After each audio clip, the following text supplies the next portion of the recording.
नमस्कार अनि स्वागत छ समस्त शास्त्रप्रेमी जनालाई मेरो युट्युब च्यानल अमृत सापकोटामा।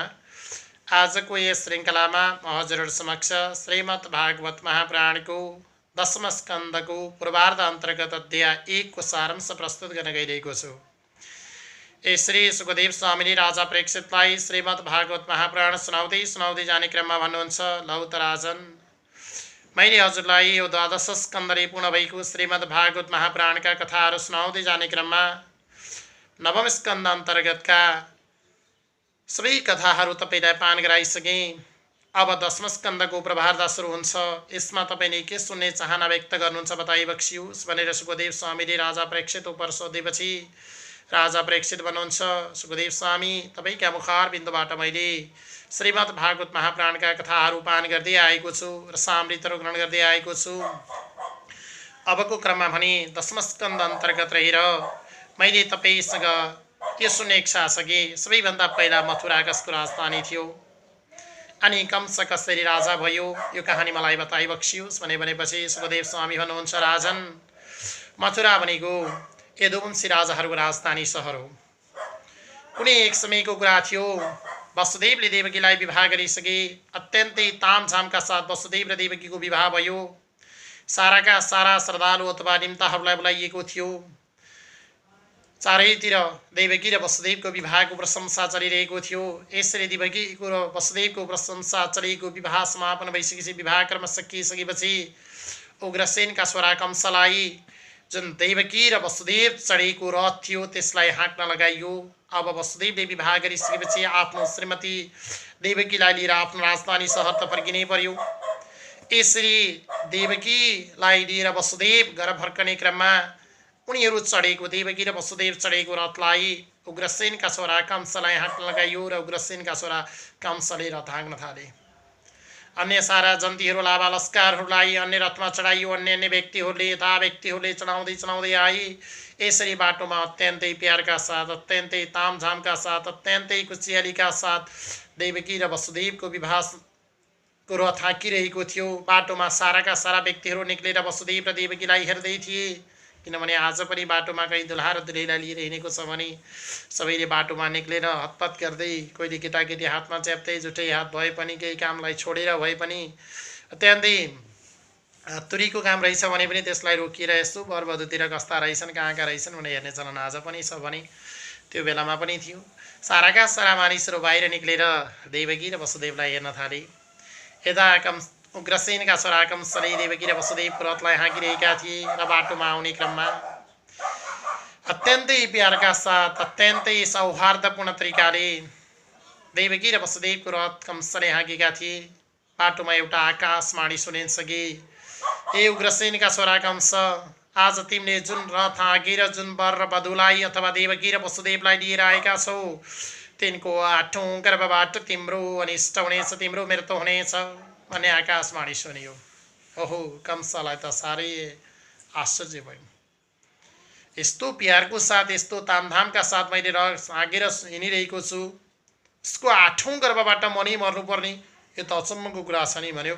कंसले रथ टक्कै रोक्यो र यसो विचार गर्न थाल्छ, ओहो, 8औं गर्भबाट आखिर मेरो मृत्यु हुने नै छ भने त, यदि मलाई मृत्युको पहिल्यै सङ्केत छ भने त त्यसलाई त मैले जसरी पनि टक्राउनु पर्छ भनेर सोच्दै कंसले रथलाई रोक्यो र सोच्न थाल्यो, अब के गर्ने। हेर्नुहोस् त, हामीमाथि पनि केही आपत्ति आउँदैछ भने पूर्व सतर्कता त हामीले पनि अपनाइन्छ। कोही ठाउँमा पानी अत्यन्तै वर्षा भएर बाढी पहिरो आउँदैछ अरे भन्यो भने हामी सतर्कता अपनाइन्छ। अनि भूकम्प गएको बेलामा विभिन्न भूकम्पका प्राकम्पनहरू आउँदैछन् है भन्ने हो भने पनि हामीले त्यहाँनिर आफ्नो सतर्कता अपनाइएको हुन्छ। कुनै रोगको महामारी फैलिँदैछ भने सतर्कता अपनाइन्छ। कुनै दुष्टले तँलाई मार्छु, देखलास मार्छलास, यो बाटो नहिँडेस् भन्छ भने त्यो बाटो हिँड्दा हामी सतर्क भइन्छ। यसरी हामीमाथि कुनै पनि खतरा आउँदैछ भने त हामी पनि सतर्क भइन्छ। अब त्यहाँ त कंस पनि सतर्क हुनु पर्यो, किनभने आकाशवाणी भयो, जसको रथ हाँकेको छस् अथवा जुन देवकी र वसुदेवलाई बोकेर हिँडेको छस् त्यसैको 8औं गर्भबाट तेरो मृत्यु हुनेछ भने यस्तो आकाशवाणी भएपछि कंसले यसो विचार गर्यो, ठिक छ, आखिर 8औं गर्भबाट मेरो मृत्यु हुनु नै छ भने आजै मैले मृत्युको सन्देश पाउँछु भने यसलाई बचाउनु पो किन। अब यही देवकीलाई मारिदिए भने त यसको 8औं गर्भ त सम्भवै छैन, आजै मारिदिए भने आफूमाथि नै खतरा आउँदैछ। आज अत्यन्तै प्यारका साथ धामझामका साथ मैले यो वर र वधु चढिरहेको जुन रथलाई हाँकिरहेको छु, आखिर म यसैको हातबाट मर्नुपर्ने, यसैको आठौँ गर्भबाट मर्नुपर्ने छ भने मैले यसलाई लानु पनि केही उपाय छैन, केही छैन। यसलाई नि म मारिदिन्छु, मारे भने त मलाई आनन्दै होला भन्ने सोचेर कंसले च्याप देवकीको चुल्ठोमा समात्छ र तेरो आठौँ गर्भबाट मेरो मृत्यु हुँदैछ भने तँलाई मैले किन बचाउँछु भनेर फै फै चुल्ठामा समातेर घुमाउन थाल्छ। यो घुमाइसकेपछि सँगै रहेका वसुदेवले त्यो दृश्य देख्छन्। हेर्नुहोस् त, आफ्नो श्रीमतीलाई त उनले सँगै एउटै रथमा लिइरहेका छन्, भर्खरै विवाह भइरहेको छ। आफ्नो श्रीमतीलाई स्वयं रथ हाँकेको व्यक्ति कंसले समातेर घुमाउन थालिसकेपछि, ए कंसका बरदार, तैँले उ गर्न पाउँदैनस्। यसरी स्त्रीमाथि हातपात गर्नु, स्त्रीलाई मार्नु सबैभन्दा ठुलो पाप हुनेछ बाबु। तिम्रो मुक्तिको उपाय हुने छैन, यसलाई छुँदै नछोइ। किन मार्छस् निर्दोष स्त्रीलाई?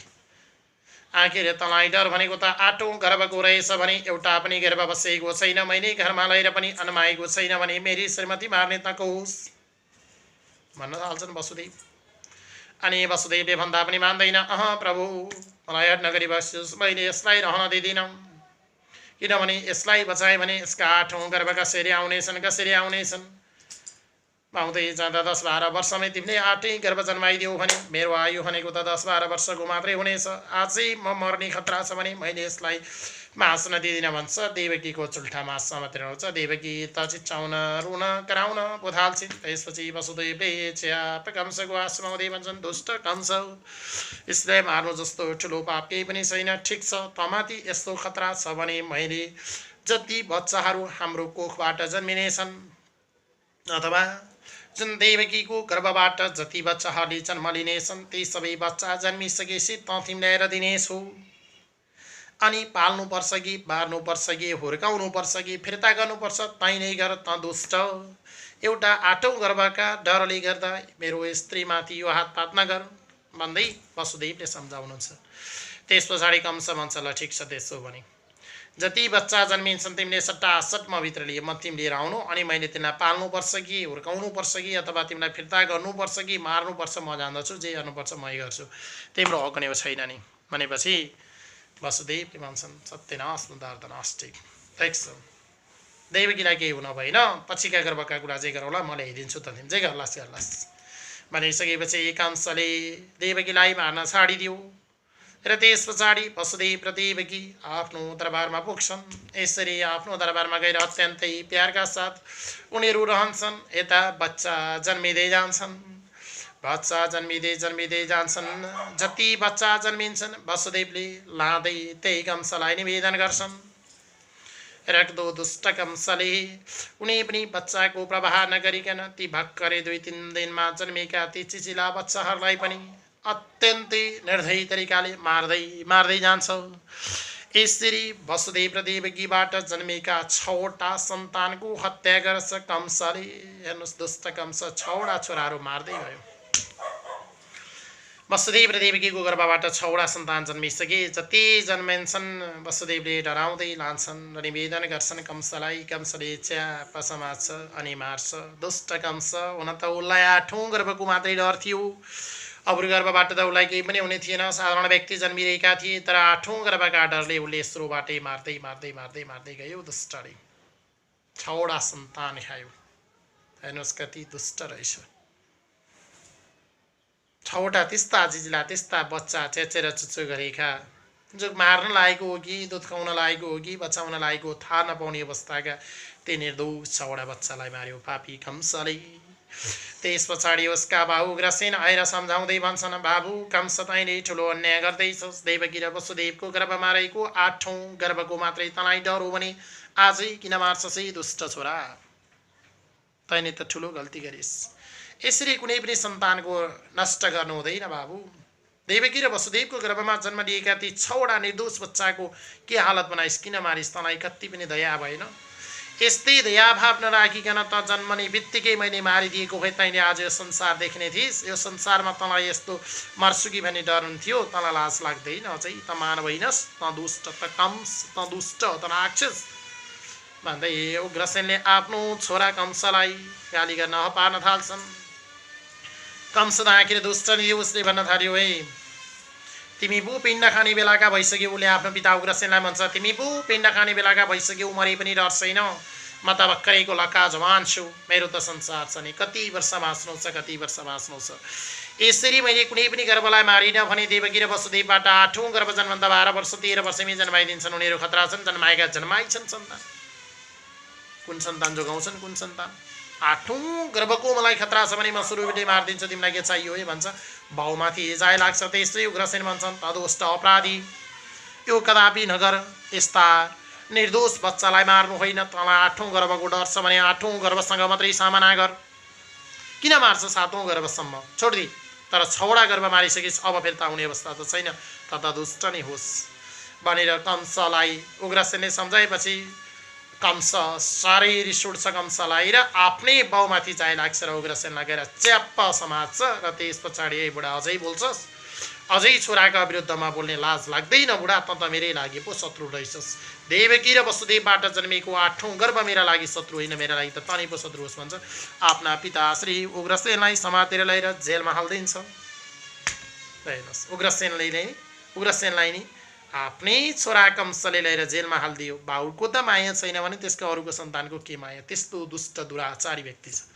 हुन्छन् नि कोही कोही आज पनि समाजमा साह्रै दुष्टहरूलाई मार्नका लागि, हिंसा गर्नका लागि, काट्नका लागि, रुवाउनका लागि, आत्मा रुवाउनको लागि पनि पछि नपर्ने यस्ता कंसहरू आज पनि समाजमा छन् भने हिजो दोबेला झन् खतरा नै रहेछ, 6वटा सन्तान मार्यो।